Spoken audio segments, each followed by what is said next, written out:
à face, donnez-vous la main et changez de place. Dos à dos, face à face, donnez-vous la main et changez de place. Dos à dos, face à face, donnez-vous la main et changez de place. Il y a des enfants qui aimeraient changer de place pour de vrai. Isolement, regard triste, changement de comportement, baisse de concentration, trouble du sommeil, baisse de l'estime. Il y a des signes lorsque ça va pas bien. Soyons attentifs. Un message du gouvernement du Québec. Le commentaire de Mathieu Bock-Côté, dépassé pas comme les autres. Alors Mathieu, je sais que tu veux me parler de cette controverse concernant une éventuelle rue Camille-Lorrain, mais tout d'abord, tu as participé à un podcast, un balado, devine qui vient souper, que je co-anime avec Sophie, où tu étais avec Éric Duhem qui est maintenant chef d'un parti provincial, le Parti conservateur du Québec. J'aimerais avoir ta réaction. Est-ce que c'est un plus pour la vie politique au Québec? Je dirais d'abord que c'est un parti national. Le Québec, il y a la politique nationale. Ensuite, des partis fédéraux à Ottawa. Donc, une fois que c'est dit, je pense que le point de vue qu'amène Duhem est un point de vue qui est présent dans la population. Ce n'est pas un point de vue qui est complètement sorti de nulle part. C'est une sensibilité, c'est une idéologie, en quelque sorte, qui ne trouve pas écho dans l'espace politique actuellement. Ce n'est pas mon camp, pour le dire ainsi, ce n'est pas ma sensibilité, c'est pas mon école, mais je pense que ce courant de pensée peut et doit se faire entendre dans la vie politique. Trop souvent, hélas, il ne s'exprimait qu'à travers une forme de droite radiophonique avec toutes ses limites. Là, on va passer de la droite radiophonique à la droite politique, une forme de droite libertarienne politique avec une dimension nationaliste. Et Duhem, qui n'est pas un homme sans talent, va être capable d'incarner ça. Donc, je suis, quant à moi, dans la mesure où je pense que les grands courants de pensée doivent trouver de l'écho à l'Assemblée nationale, ou à tout le moins dans la vie politique, eh bien que ce courant-là trouve un porteur qui a une capacité de se faire entendre, qui a une capacité de mobiliser. Je pense que c'est une bonne chose, même si on est en désaccord globalement avec lui. Il est bien que les différentes sensibilités, que ce soit Québec solidaire ou que ce soit le Parti conservateur du Québec, il est bien qu'il trouve des porte-paroles capables de rendre audibles et intelligibles leur point de vue. Est-ce que tu crois qu'il va combler le vide qui a été laissé par la disparition de l'ADQ? Oui et non. C'est-à-dire l'ADQ, ça venait quand même du Parti libéral, ça s'ancrait dans le nationalisme de la crise de Meach. Quoi qu'on en pense, l'ADQ n'a jamais été d'abord et avant tout un parti de droite. Ça incarnait plutôt une forme de nationalisme conservateur ou un peu traditionnel dans un contexte d'éclatement politique. Là, c'est un vrai parti de droite qui apparaît. C'est un vrai parti de droite, mais Duhem, il y a une différence significative avec Adrien Pouliot. Adrien Pouliot était un antinationaliste. Il n'y a pas de doute là-dessus, il n'y a aucune ambiguïté. Duhem est un nationaliste québécois. On a tendance à l'oublier. Mais Duhem, on aime rappeler son engagement à l'ADQ, mais à l'origine, il a été au Parti québécois, il a été au Bloc québécois, il était à l'ADQ, il était à l'Alliance canadienne. Donc, on comprend. Il fait partie de ces nationalistes québécois qui ont embrassé la souveraineté une fois dans leur vie, qui se sont dit ensuite, ça se fera pas, donc on va chercher une autre solution. Et sur les différentes questions identitaires dont on parle aujourd'hui, il exprime à sa manière, qui est la sienne, qui n'est pas nécessairement celle des autres, mais qui exprime une adhésion, appelons ça, au nationalisme québécois en général. Donc, il y a une rupture avec Adrien Pouliot, une rupture avec ce qu'étaient les conservateurs québécois. De ce point de vue, il y a un côté un peu adéquiste, mais je pense, cela dit, que c'est pas la même base militante, c'est pas le même courant exactement, mais ça va occuper un espace qui est vide pour l'instant, sans le moindre doute. Écoute, je reviens à ton sujet. Donc, le président de la Société d'histoire d'Outremont qui voulait donner le nom de Camille-Lorrain à une petite rue, mais vraiment, là, c'est pas une avenue, une petite rue à Outremont, près de l'Université de Montréal, parce que M. Lorrain a enseigné à l'Université de Montréal, il a habité Outremont. Il se fait dire, premièrement, non, parce qu'il y a déjà des rues qui portent le nom de Camille-Lorrain, et non, parce qu'on veut privilégier des femmes et des gens, des minorités ethniques. Bon, Valérie Plante a dit, c'est pas ma décision à moi, ça vient du conseil municipal, ce n'est pas moi. Moi, je défends Camille Lorrain, etc. Ben, qu'est-ce que tu en penses de toute cette controverse? Je pense que manifestement, l'administration de Projet Montréal a considéré que Camille Lorrain, que ce soit Mme Plante ou non en personne, est relativement secondaire, que Camille Lorrain n'avait pas sa place dans ce cadre-là parce que c'était un homme et parce qu'il était blanc. Alors, on est là devant une double discrimination explicite pour des motifs sexuels et raciaux pour dire que l'homme nous a donné la loi 101. Un homme qui a créé les conditions de l'inclusion des immigrants dans la majorité historique francophone. La loi 101, c'est quand même ça, c'est de faire du français le commun eh bien, à cause de son sexe et à cause de sa couleur de peau, apparemment, il ne fait plus partie du club des gens que l'on peut honorer, dont on peut célébrer la mémoire. Parce que là, on va nous expliquer, là, il y a tous les savants théoriciens de l'antiracisme racialiste qui vont nous dire que ça peut pas être de la discrimination raciale vu que c'est en direction d'un blanc, ça peut pas être une discrimination sexuelle puisque c'est en direction d'un homme. Il n'en demeure pas moins que sur un critère racial, un critère sexuel, on considère que Camille Lorrain ne doit pas être honorée. C'est quand même révélateur de toute cette idéologie qui s'installe aujourd'hui. Tout ce qu'on peut espérer, c'est que ceux qui ont dit non soient tout simplement tellement incultes, n'évacuons pas cette possibilité, que pour eux, Camille Lorrain, ça leur dit pas grand-chose. Camille Lorrain, c'est un homme ou une femme, on sait plus, hein?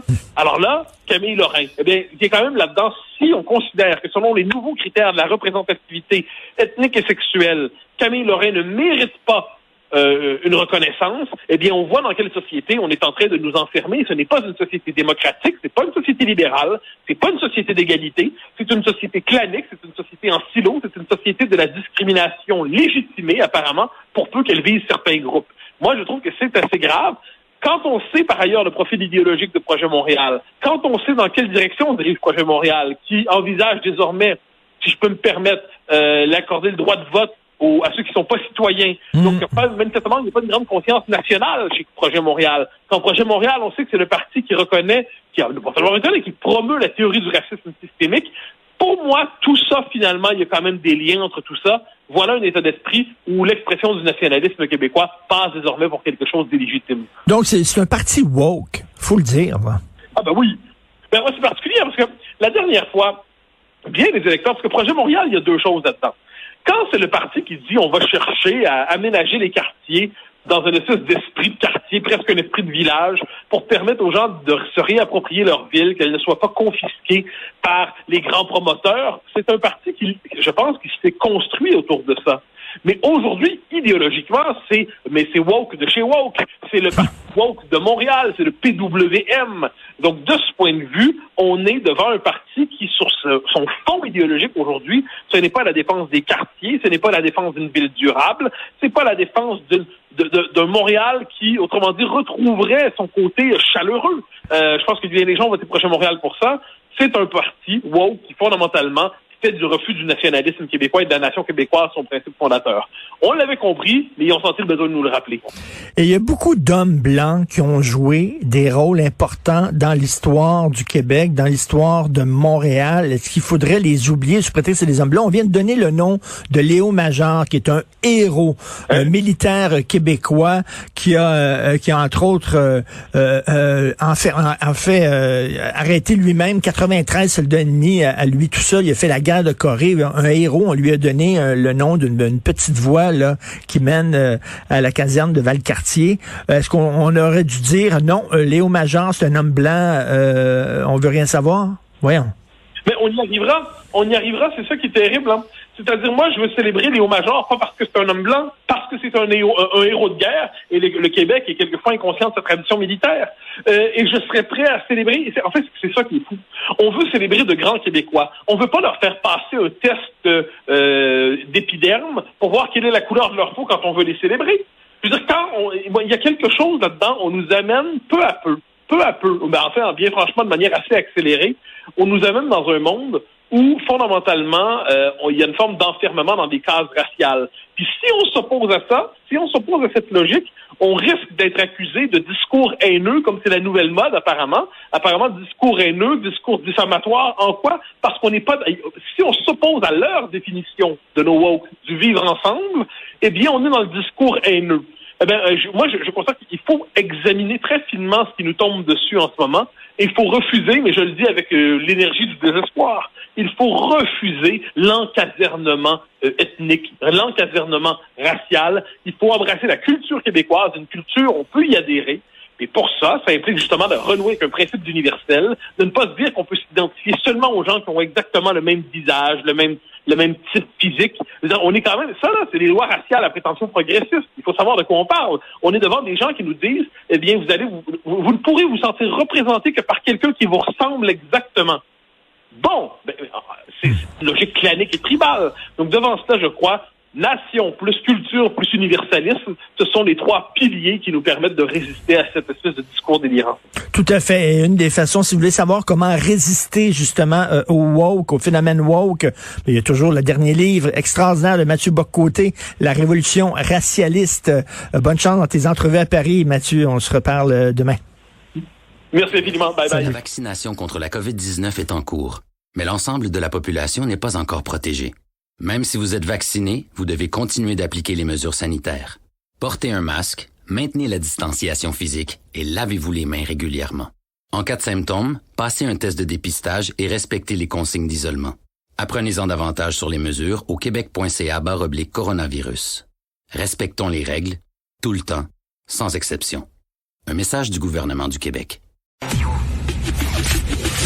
Le commentaire de Mathieu Bock-Côté, dépensé pas comme les autres. Alors Mathieu, on en apprend tous les jours. Moi, je croyais que les anglophones qui vivent au Québec sont des citoyens québécois à part entière, à 100%, c'est-à-dire qu'ils jouissent des mêmes droits, mais qu'ils ont aussi les mêmes devoirs. Et là, on se rend compte aujourd'hui que non. Les anglophones, on les met à l'abri de certaines lois qui pourtant touchent l'ensemble des Québécois. Je m'explique. Alors, la Cour supérieure vient de trancher. La loi 21 sera maintenue à deux exceptions près, c'est-à-dire que les élus de l'Assemblée nationale pourront porter un signe religieux et les enseignants qui travaillent dans les commissions scolaires anglophones. Là, on est rendu dans une situation totalement absurde, Mathieu, où une femme voilée, par exemple, pourra porter son voile dans une école anglophone, mais ne pourra pas porter son voile dans une école francophone. Pourtant, les deux écoles sont situées au Québec. Fou raide. Ben là, ce qui vient de se passer, dans les faits, là, il faut être clair, la Cour supérieure vient de légitimer le principe de la partition ethnique, culturelle et linguistique du Québec. Tout à fait. Ça vient d'expliquer que finalement, elle s'autorise le droit de concasser le peuple québécois, de casser finalement les lois communes que nous nous donnons pour être capable de réussir l'intégration, pour être capable de réussir l'affirmation de nos valeurs collectives. Et je suis surpris de voir certains titres de presse nous dire que la loi 21 est essentiellement maintenue, alors que dans les faits, ce qui allait être brisé, c'est le principe de l'unité du peuple québécois, c'est le principe de l'inclusion québécoise, c'est le principe de l'identité québécoise rassembleuse. Ce qu'on nous dit, c'est que les tribunaux se donnent le droit de fragmenter sur le mode communautaire la société québécoise. C'est le partitionnisme de figures aujourd'hui oubliées comme Howard Galganov et ainsi de suite, mais qui s'applique désormais à la loi 21. Autrement dit, et là, pour faire assemblant, parce que là, les gens se bluffer un peu, on se dit, bon, mais là, on va reconnaître le principe pour les francophones, mais les anglophones ne seront plus sous finalement la souveraineté québécoise. Autrement dit, que les francophones décident pour eux-mêmes, mais désormais, la minorité des anglophones peut se mettre sous la protection de la Cour suprême, de la Constitution canadienne, de la Charte des droits, et la majorité francophone est tellement dangereuse qu'on doit la neutraliser politiquement, la rendre impuissante politiquement. Les lois qu'elle vote pour le Québec ne sont valables que pour elle-même. Bon. Non, mais Mathieu, c'est complètement débile, là. C'est-à-dire que tous les gens qui vivent au Québec sont des citoyens québécois, mais les anglophones qui vivent au Québec sont considérés davantage plus des citoyens canadiens que des citoyens québécois. Est-ce qu'on va aussi protéger les anglophones contre la loi 101? Est-ce que jusqu'où on va pousser cette idée-là de partition? Voilà, non. Là, il faut que les gens soient très clairs, qu'ils comprennent ce qui vient de se passer. La Cour supérieure ne vient pas de maintenir la loi 21. Si on prend au sérieux ce qu'est la loi 21, si on prend au sérieux son idée d'une intégration, une citoyenneté québécoise forte, si on prend au sérieux l'idée que la laïcité, c'est un principe qui nous rassemble, ce que vient de nous dire finalement la Cour supérieure, le juge Blanchard, qui n'est pas un juge neutre. Moi, n'étant pas avocat, je suis pas obligé de faire semblant de respecter à la manière de parole divine les paroles des juges. Nous sommes devant un juge militant, un juge idéologue, un juge politiquement aligné qui a décidé d'abuser de son pouvoir pour être capable de casser l'expression de la souveraineté populaire québécoise. Ça, c'est ce qui vient de se passer. J'espère que le gouvernement du Québec ne fera pas semblant, de peur d'entrer dans je ne sais quel conflit, ne fera pas semblant de se dire c'est un équilibre qui se défend. Non, c'est pas un équilibre qui se défend, c'est le fondement même de la loi qui vient d'être... Mais Mathieu, je veux voir le raisonnement. J'ai très hâte de lire l'avis là, du juge Marc-André Blanchard, comment il peut justifier ça, qu'il y a maintenant 2 catégories de citoyens québécois selon que tu sois francophone ou anglophone. Ben, on comprend que ça va être selon la logique de la défense des droits des minorités. On comprend que ça va être selon la logique, finalement, de la protection des minorités contre les majorités hégémoniques. On comprend que ça va être fondé sur les droits des commissions scolaires, une certaine forme d'autodétermination linguistique et culturelle. On comprend tout ça. Mais ce que l'on doit surtout comprendre, c'est qu'on vient de neutraliser l'Assemblée nationale. Ce qui vient de se faire, c'est ça. Une loi qui était adoptée au terme de plus de 10 ans de délibération autour de la question des accommodements raisonnables, de la laïcité, tout ça. Il suffit d'un juge à la culture approximative, un juge qui a laissé en son tribunal, faut-il le rappeler, et quoi qu'en disent certains, les figures du bois mort intellectuel du journalisme au Québec, qui a laissé dire que la loi 21 était comparable à certains égards, d'une certaine manière, pour le biais de l'exercice juridique, avec des lois raciales du Troisième Reich, hein? Eh bien là, ce juge-là, donc avec cet univers mental-là, vient de congédier la démocratie québécoise. J'ai souvent eu l'occasion de dire que le gouvernement des juges était aujourd'hui, c'est pas l'état de droit, on n'est plus en état de droit. On est en gouvernement des juges qui neutralise la souveraineté populaire. Et ce qu'on vient de voir là, dans les faits, c'est une négation de la démocratie québécoise et du partitionnisme ethnique maquillé derrière la défense du droit des minorités. Et Mathieu, tu connais Guy Perkins, qui est notre ami, qui collabore ici à l'émission. Guy vient de m'envoyer une phrase, mais qui est tellement vraie par texto. Le Québec a officiellement son Irlande du Nord. Non, mais c'est exactement ça. Non, mais les Britanniques, là-dessus, à la hauteur de l'histoire, c'est ce qu'il faut voir. Les Britanniques, la logique britannique, l'impérialisme britannique, pour parler le vocabulaire des générations précédentes, eh bien, fragmente, partitionne, décompose les États en fonction des intérêts des différentes communautés telles qu'ils se les représentent. Et là, qu'est-ce qu'il s'agit de faire? Il s'agit de faire une forme d'ulstériser, en quelque sorte, la minorité anglaise au Québec, de la mettre à l'abri du nationalisme québécois toxique, méchant, hégémonique, majoritaire et écrasant. Hein, on comprend tout ça. C'est du trudeauisme appliqué. Et ça nous montre à quel point, faut-il le dire, que notre capacité d'affirmation dans la Fédération canadienne est limitée. On voulait cette petite loi 21. La loi 21, quand on en parle à l'étranger, là, c'est du minimalisme administratif. Là. C'est en dessous du geste politique. Mais pour nous, à la hauteur de notre histoire, c'est un petit geste, mais c'est un geste qui comptait. Eh bien, ce petit geste-là, les tribunaux viennent de dire « Ha, ha, ha ». On s'en fiche. Vos débats, ça ne tient pas. Les raisonnements juridiques du juge Blanchard sont apparemment imparables. Et on va trancher. Le fameux test des tribunaux n'est rien d'autre que le test de l'expertocratie des juges. Et de ce point de vue, il va falloir une réponse politique forte du gouvernement du Québec, très forte. Mets-toi à la place d'un immigrant, OK? Une femme immigrante musulmane qui veut devenir enseignante, elle étudie en éducation et elle veut porter son voile. Elle se dit, regardez comment les anglophones sont gentils, ils me permettent de porter le voile dans leurs écoles et regardez comment les francophones sont méchants. Je veux dire, cette décision-là c'est divisé pour mieux régner, vient de foutre le bordel, là. Et tu viens de faire la meilleure chose, c'est que tu viens de faire une analyse politique, je crois, de ce jugement-là. Nous ne sommes pas devant des raisonnements juridiques subtils. Je devine, évidemment, les journalistes laudateurs du pouvoir juridique toujours en train de célébrer les complications juridiques officielles de certains juges. Dans les faits, c'est une décision politique qui vient de présenter, sous les signes du droit, dans les faits, l'affirmation de la nation québécoise comme une affirmation tyrannique. Autrement dit, si vous voulez plus de liberté, allez chez les Anglos, oui. Chez les Franco, c'est écrasant, vous allez étouffer, vous allez être dans une société cloisonnée, étanche. C'est quand même ça qu'on nous dit. Donc là, c'est pour ça que j'ai dit, il va falloir éviter, je crois, de se tenir strictement sur un raisonnement étroitement juridique, parce que sur ce terrain-là, nous sommes condamnés à perdre. Dans le cadre constitutionnel canadien, avec une classe juridique qui est globalement vendue à l'ordre canadien, à l'ordre de 82, il va falloir que le Québec fasse un geste politique. Et de ce point de vue, j'espère qu'il va y avoir un peu d'imagination. Mais tu rêves, là. Tu rêves. Je crois pas que le gouvernement Legault va vraiment sortir la hache de guerre. Pourtant, il devrait. Parce que, comme tu dis, on vient de rendre officielle la partition du Québec. C'est ça qu'on vient de faire, là. En disant, c'est épouvantable. Il faut que M. Legault réagisse.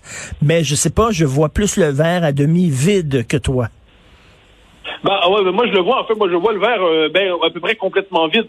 Mais je me dis que le gouvernement Legault, qui n'est pas particulièrement zélé sur la question linguistique, pour le dire ainsi, on apprenait ce matin que tout serait reporté encore à l'automne probablement, qui n'est pas particulièrement zélé quand il est le temps de maîtriser les flux migratoires, il ramène des seuils d'immigration comme ceux des libéraux, qui n'est pas particulièrement zélé quand vient le temps de confronter le fédéral.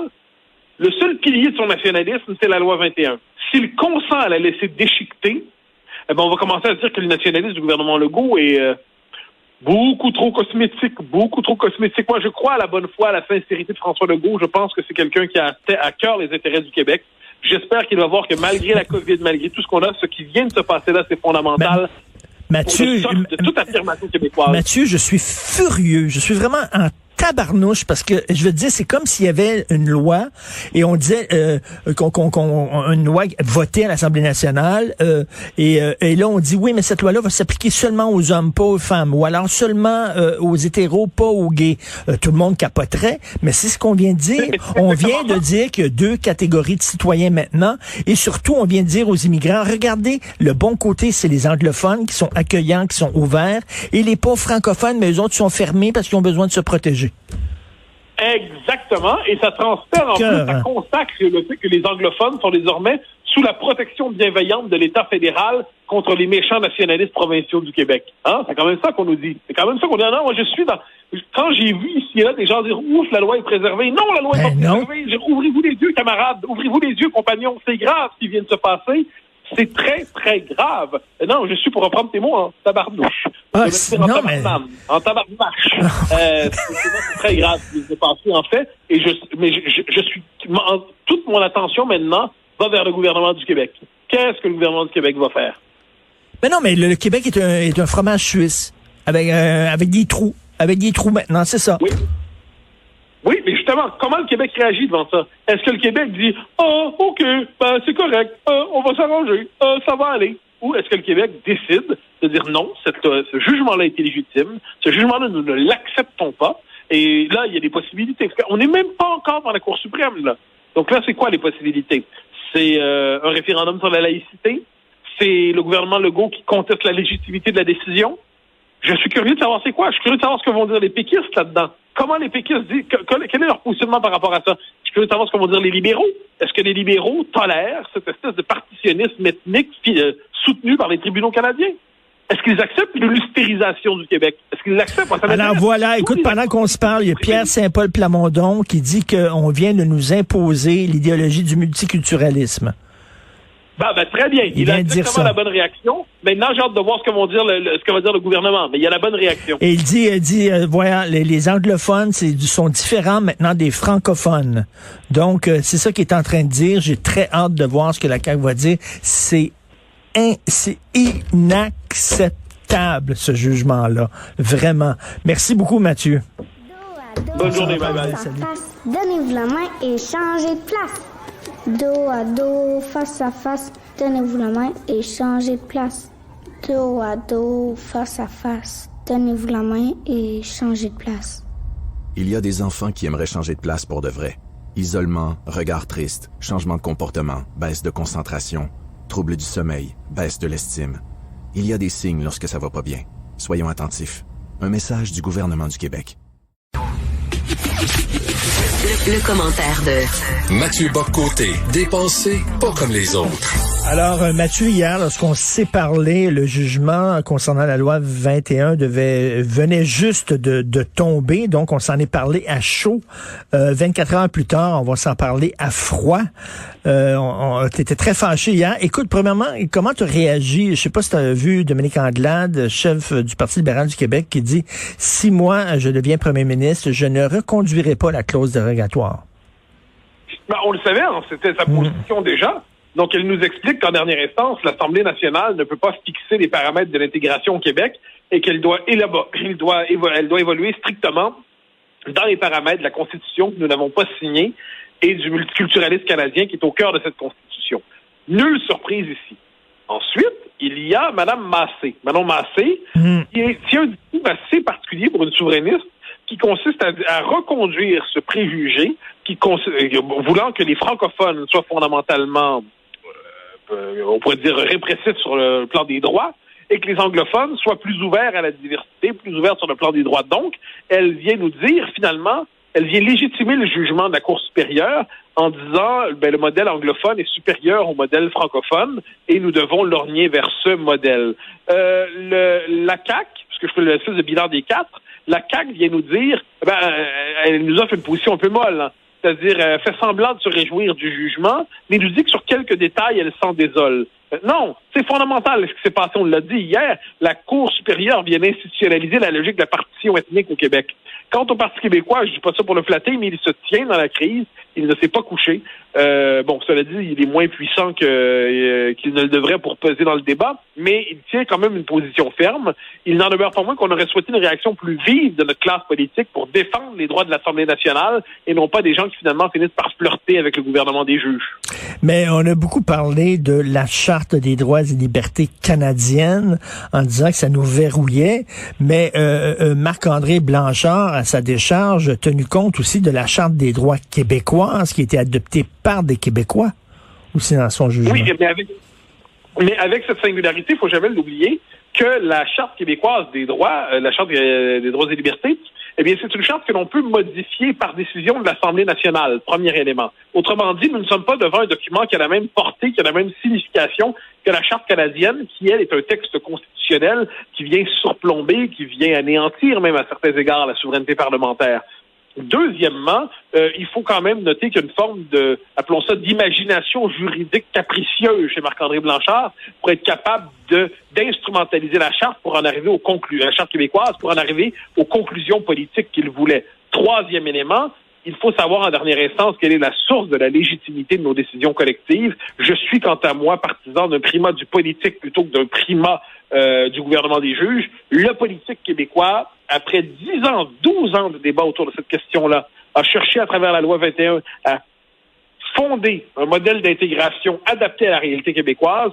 Eh bien, on a ici des juges militants, des juges idéologiques qui instrumentalisent le droit et qui font des pirouettes juridiques pour, dans les faits, désubstantialiser la politique québécoise, désubstantialiser l'Assemblée nationale. Je crois qu'en dernière instance, c'est un jugement politique. Écoute, je vais dire une bonne chose sur la Constitution canadienne. Je veux pas que tu fasses une crise cardiaque, mais je suis content que la Constitution canadienne protège les droits des minorités linguistiques. Pourquoi? Ben parce que chaque fois qu'on sabre dans les universités, par exemple, ou les programmes d'éducation francophone en Ontario ou ailleurs, on est en maudit ici à juste titre. Donc, c'est bien de protéger. Si on protège les minorités francophones dans le reste du Canada, bien sûr qu'il faut protéger la minorité anglophone au Québec. Ça, je pense qu'on s'entend.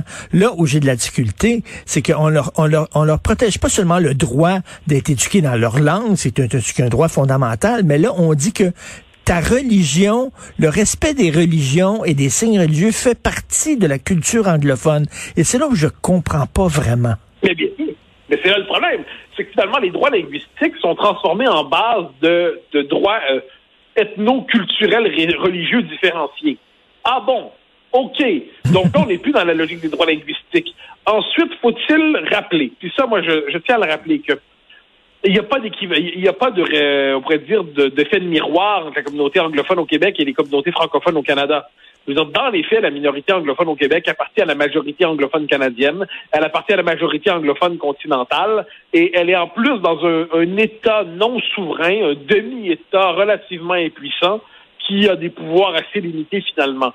Donc la Constitution canadienne, oui, en fait les Québécois par eux-mêmes, les souverainistes, faut jamais oublier les débats de la fin des années 60 avec René Lévesque, François Aquin, les souverainistes ont fait du respect des droits de la minorité historique anglaise un élément central de leur doctrine. Et c'est plus de ça dont on parle ici aujourd'hui, c'est qu'on instrumentalise ce droit pour, dans les faits, démanteler la possibilité même d'avoir un monde commun entre tous les Québécois, quelle que soit leur langue d'origine, leur langue maternelle.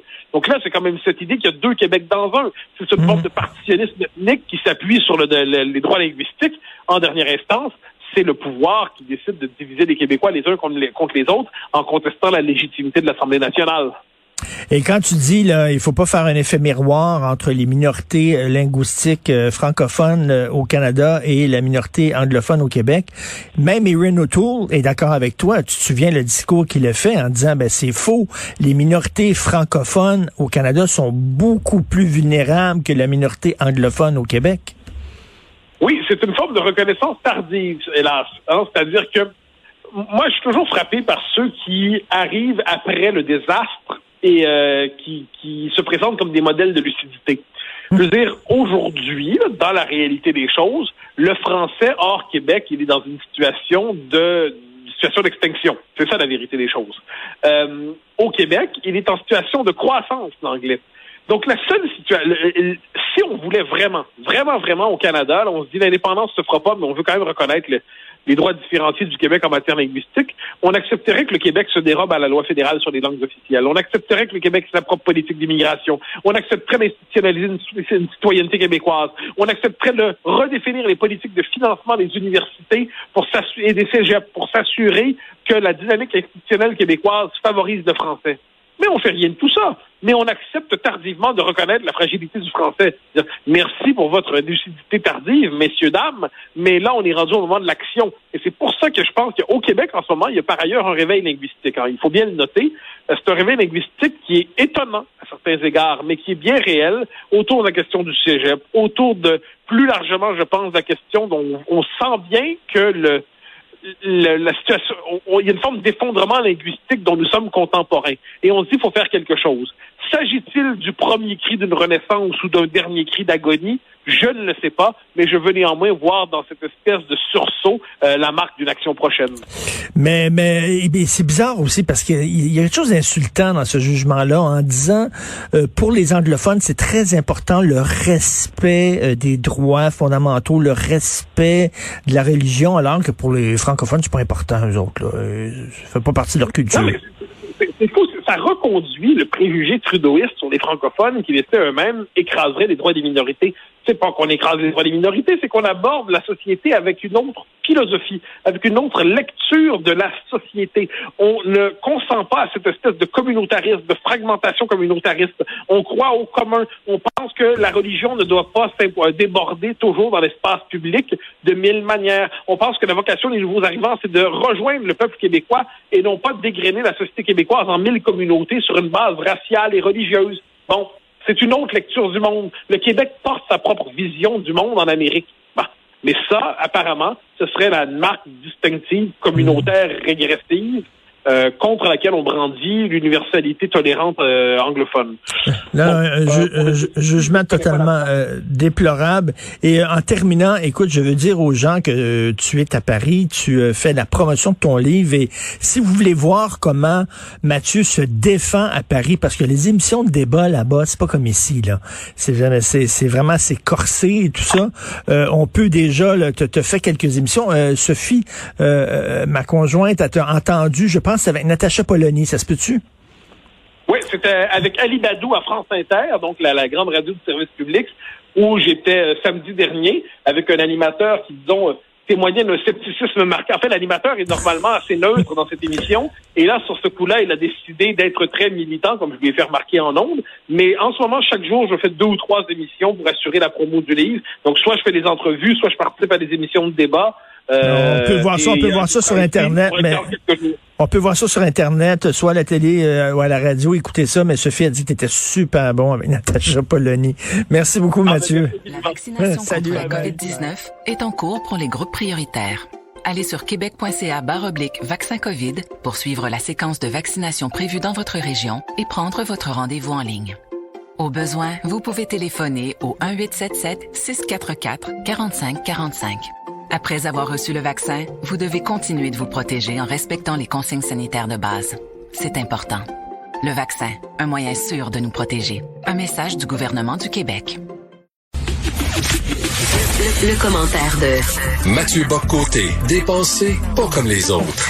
Alors, Mathieu, la CAQ veut augmenter les taux d'immigrants, taux d'immigration. En même temps, à la décharge du gouvernement, on est en pénurie de main-d'œuvre. Il y a plein d'entreprises qui disent on manque de bras, littéralement. Bon, alors, ça, il y a 2 choses. Premièrement, la CAQ qui décide d'appliquer un programme libéral en matière d'immigration, c'est une affirmation c'est assez surprenant. C'est-à-dire, on se dit, la CAQ est une coalition, certes, mais si elle considère que ce qu'elle doit donner à l'aile nationaliste, c'est la loi 21, et tout le reste, elle doit le donner au parti, à l'aile libérale, donc on peut craindre qu'il y ait un déséquilibre dans ça. Deuxième élément, la pénurie de main-d'œuvre.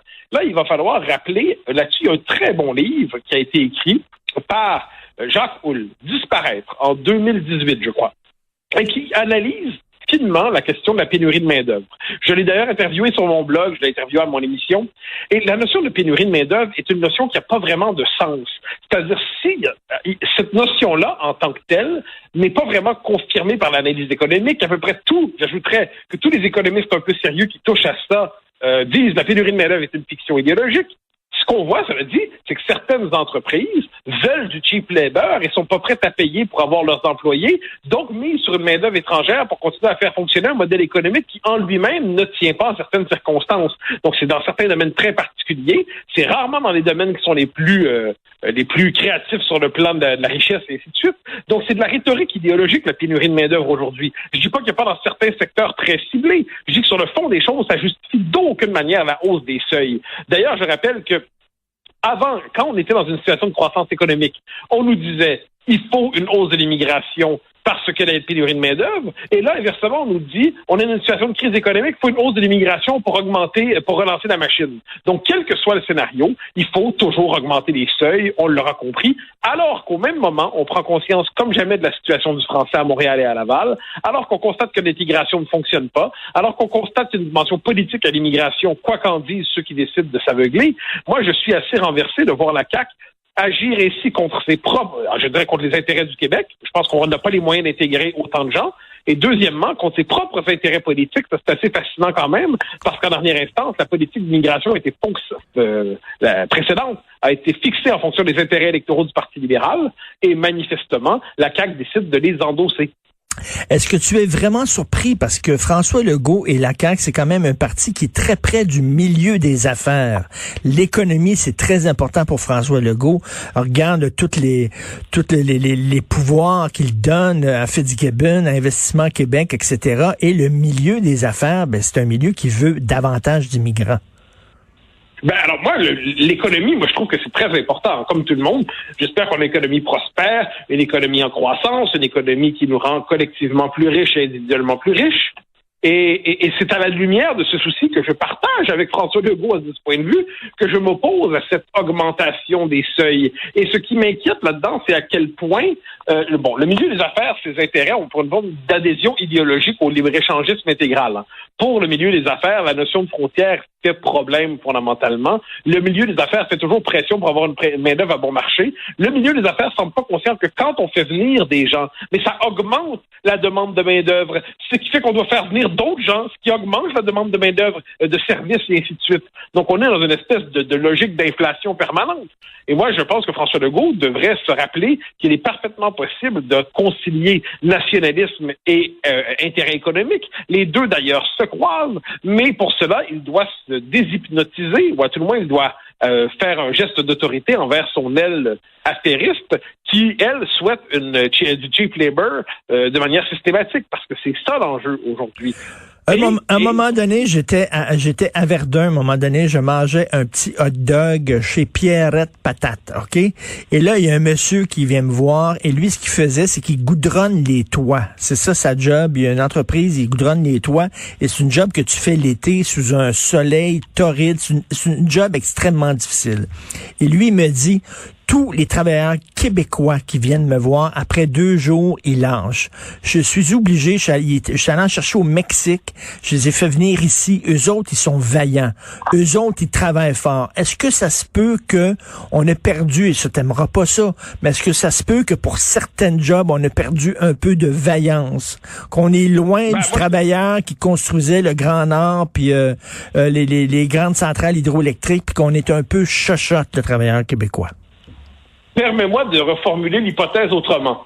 est-ce que ça se pourrait que si le patron décidait de payer son monde correctement, avec des salaires plus généreux, il réussirait à créer des vocations pour travailler pour lui? Moi, je ne reconnais pas le droit au patron d'avoir des travailleurs à bas salaire. Alors ça, c'est de mon côté. Je pense que la question sociale pèse encore, et le fait est que les patrons qui croient avoir un droit fondamental à avoir une main-d'œuvre à bas marché, facilement révocable, envers laquelle on a peu de devoirs sociaux, ben je pense pas que c'est un droit fondamental des patrons. Je suis pas un anticapitaliste parce que j'en sais, mais le fait est que certains patrons préfèrent dire que les Québécois manquent finalement de vaillance, plutôt que de se dire qu'on va, OK, d'accord, on va chercher à les payer en conséquence. Là, soudainement, ils vont se rendre compte qu'il y a des gens qui vont vouloir travailler davantage. Il y a quelque chose là-dedans de moi, je trouve, d'un peu étonnant comme raisonnement chez certains patrons qui consiste à dire qu'il y a des jobs qu'on veut plus faire, donc on va aller chercher du monde à l'étranger pour les faire.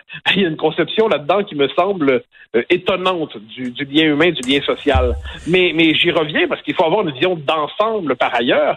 La notion de pénurie de main-d'œuvre, moi, il faut relire là-dessus. Il y a 2 livres. J'ai parlé tantôt de celui de Jacques Houle.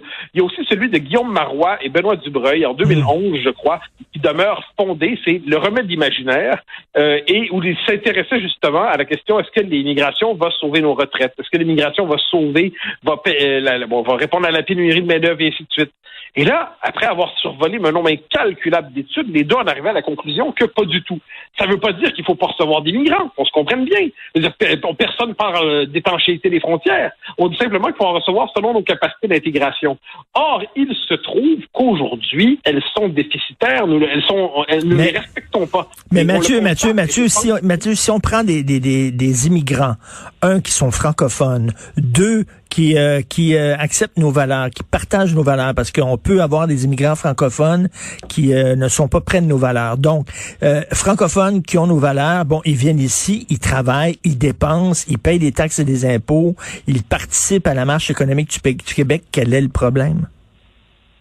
Mais premièrement, la question que tu poses, en fait, c'est plus largement, c'est celle de la compatibilité culturelle. Appelons ça comme ça, c'est-à-dire selon certains critères, donc la langue, la culture, les capacités professionnelles, certains s'intègrent mieux que d'autres, et puis il y a des profils là-dedans. Bon, ensuite, pour l'instant, à ce qu'on en fait, selon la politique d'immigration que nous avons choisie, en fait, ou à tout le moins qu'on se fait imposer, eh bien, malgré des critères qui officiellement sont censés favoriser la francisation, dans les faits, nous constatons que les transferts linguistiques s'opèrent très significativement vers l'anglais. Nous constatons aussi l'anglicisation de Montréal, de Laval, de la grande région de Montréal, que la corrélation entre les seuils d'immigration et l'anglicisation, elle est directe, elle est évidente. Si on a une vision plus large du bien commun québécois, eh bien, on peut se demander dans quelle mesure c'est à l'avantage du Québec que d'avoir un Québec de plus en plus cassé en deux, un Québec qui est de moins en moins capable de se rassembler autour d'une conception minimalement rassemblée de son destin. Alors moi, je regarde ça avec inquiétude, et je le redis, il faut éviter de se laisser bluffer idéologiquement par ceux qui prétendent parler d'économie quand ils parlent d'autre chose, et je crois que le premier ministre là-dedans devrait, parce qu'on sait que c'est Nadine Giroux qui nous annonçait ça, je pense que le premier ministre devrait avoir une vision plus large de l'intérêt québécois. Moi, je suis de ceux qui pensent que François Legault a vraiment le Québec à cœur. Je pense qu'il a à cœur la nation québécoise. Je pense qu'il devrait se demander si, avec la politique qu'il embrasse, s'il n'efface pas d'un coup tous les efforts qu'il fera avec sa loi 101 ensuite. Parce que la loi 101 qui s'en vient, qui, elle, par ailleurs, ne cesse d'être reportée, elle est reportée. De l'autre côté, on nous annonce une hausse des seuils de l'immigration. Mais même la loi 101 la plus vigoureuse ne pourrait pas contenir une hausse des seuils. Je veux dire, ça, c'est quand même la démographie. La démographie, c'est l'autre nom des lois de l'histoire, en quelque sorte. Et si on décide, comme peuple, de renoncer à maîtriser minimalement ces paramètres-là, qu'on ne soit pas surpris des conséquences. Ce qui nous amène à la question quiz que beaucoup de gens se posent. Le nationalisme de François Legault, est-ce que c'est un tatouage qui part au lavage? Pas pour François Legault, je crois pas. Je pense que François Legault est dans une coalition compliquée où on retrouve une aile affairiste libérale, une aile nationaliste incarnée par Simon-Jeanin Barrette. Ce que je crois, cela dit, c'est que la CAQ est de plus en plus déséquilibrée politiquement et idéologiquement. Elle est déséquilibrée. Son aile nationaliste est de moins en moins forte. Son aile fédéraliste son aile affairiste est de plus en plus décomplexée. Et je crois que François Legault devrait faire un geste d'autorité parce que sinon, Ça sera pas d'un coup, ça sera pas un grand basculement, mais je crois que des électeurs nationalistes vont commencer à se demander s'il n'y a pas du nationalisme ailleurs qu'à la CAQ. Ils vont se demander est-ce qu'il n'y aurait pas une offre nationaliste plus consistante, plus structurée, plus intéressante ailleurs qu'à la CAQ. Et cette question-là finira par se poser. Si sur toutes les questions importantes, la CAQ est décevante. Merci beaucoup. Merci. Bonne journée, Mathieu. On se reparle demain. La COVID-19 est en cours pour les groupes prioritaires. Allez sur québec.ca/vaccin COVID pour suivre la séquence de vaccination prévue dans votre région et prendre votre rendez-vous en ligne. Au besoin, vous pouvez téléphoner au 1-877-644-4545. Après avoir reçu le vaccin, vous devez continuer de vous protéger en respectant les consignes sanitaires de base. C'est important. Le vaccin, un moyen sûr de nous protéger. Un message du gouvernement du Québec. Radio. Le commentaire de Mathieu Bock-Côté, dépensé pas comme les autres. Alors Mathieu, j'espère que tu dis variant 1B617 et non variant indien, parce que ça c'est raciste, variant indien. La question qui m'intrigue depuis quelques jours, en fait, c'est pourquoi le mot variant britannique ou variant anglais n'était pas raciste. Et dans d'autres cas, quand on dit virus chinois, c'est raciste. Et quand j'essaie de comprendre c'est quoi le principe discriminant qui fait en sorte que l'on peut dire variant ci, variant ça. Et dans un cas, c'est raciste. Dans l'autre cas, c'est autorisé et ça pose un problème. Je trouve que ça ramène à la question fondamentale qui je pense est centrale dans l'analyse des cours. C'est ce que j'appelle le 2 poids 2 mesures. Parce que il y a la question des variants, mais on a vu aussi des espèces de discours récemment qui sont sortis sur la liberté d'oppression. On a beaucoup parlé. Donc, excuse-moi, Mathieu, on va arrêter parce qu'on a des petits problèmes techniques. On va te rappeler là, dans quelques secondes. Donc, Mathieu, on le sait, qui est à Paris. Et si vous allez sur Internet, là, il est à toutes les radios, toutes les émissions de télé, son livre « La révolution racialiste », ça fonctionne très fort, heureusement. C'est un sacré bon livre, je vous le dis. Là, si vous voulez tout comprendre du mouvement woke, où ça s'en va, d'où ça vient, c'est le livre à lire. Donc, Mathieu, tu es là avec nous? Oui, je suis de retour. Est-ce qu'on m'entend mieux? Oui, on t'entend très bien. Donc, c'est ça, tu disais, c'est bizarre parce que quand c'est variant britannique, ça, c'est pas de connotation raciste, mais variant indien, c'est une connotation raciste. Oui, voilà. Et là, ce qui m'intrigue, c'est qu'on n'est pas capable d'identifier le critère discriminant qui permet de nous dire ce qui est xénophobe ou ce qui est raciste. Pourquoi dire anglais, c'est pas raciste? Pourquoi dire indien, c'est raciste? Et plus largement, je connecte ça avec un enjeu qui me semble central. On a beaucoup parlé ces derniers temps des discours haineux, oui, avec le manifeste pour la liberté contre la liberté d'oppression. Et le problème, c'est qu'on ne dit jamais exactement qu'est-ce qui est de gauche. Nous multiplie des insultes sur des réseaux sociaux. En accusant tout le monde de racisme. Petit problème technique encore, Mathieu. On va te laisser aller à d'autres entrevues en France où tu auras moins ces problèmes-là parce que avec la distance, ta voix se perd. Merci beaucoup et bonne chance à Mathieu Bock-Côté. Mais c'est vrai, mais le variant britannique, on en a parlé pendant très longtemps du variant britannique. Il n'y a personne qui capotait. Même le variant brésilien. Pourtant, au Brésil, c'est des gens racisés. Le variant brésilien, on en parlait et personne déchirait sa chemise. Mais là, variant indien, soudainement, ça, c'est épouvantable. Même chose avec on disait le virus vient de Chine. Je sais pas. Il va falloir bientôt avoir une application. Puis qu'il va falloir consulter régulièrement, à peu près aux demi-heures, pour voir c'est quoi les nouveaux paramètres. Là, qu'est-ce qu'on nous dit? Là? Il y a des prêtresses ou des prêtres là, du bon langage, d'un genre d'académie, pas l'académie française, mais l'académie du parler correct, qui vont se réunir, là, puis qui vont dire, ce mot-là est acceptable, non, ce mot-là n'est pas acceptable. Et là, il va falloir vraiment suivre les ordres de ces gens-là pour savoir quoi dire, quoi pas dire. Et c'est drôle parce que ces gens-là, et je l'ai dit l'autre jour, quand c'est le temps de critiquer les États-Unis, Dieu qu'on a du fun, Dieu qui s'en cache pas, Dieu qui dise pas, mais mon Dieu, c'est un affront au peuple américain. On est en train d'encourager la haine anti-américaine, absolument pas. Ah voyez donc, c'est des imbéciles, c'est des gens qui connaissent rien, ils ont aucune éducation, ils sont fermés, ils tripent ses guns puis sur Dieu, puis ah ouais, tous les clichés puis les stéréotypes des États-Unis, ça c'est parfait, ça c'est quasiment encouragé, aucun problème, mais tu dis d'autres choses, là. Puis là, c'est épouvantable. Là, on pourrait plus dire grippe espagnole. Vous savez, d'ailleurs, en passant, la grippe espagnole, je pense qu'elle venait même pas d'Espagne. Mais en tout cas, bref. On pourrait pas dire grippe espagnole, grippe de Hong Kong. Tout ça est absolument absurde. Et je le redis, à force de voir du racisme partout, à force de traiter de raciste n'importe quoi et n'importe qui, ce que vous faites, c'est que vous enlevez le sens au mot racisme. Si tout est raciste, plus rien n'est raciste.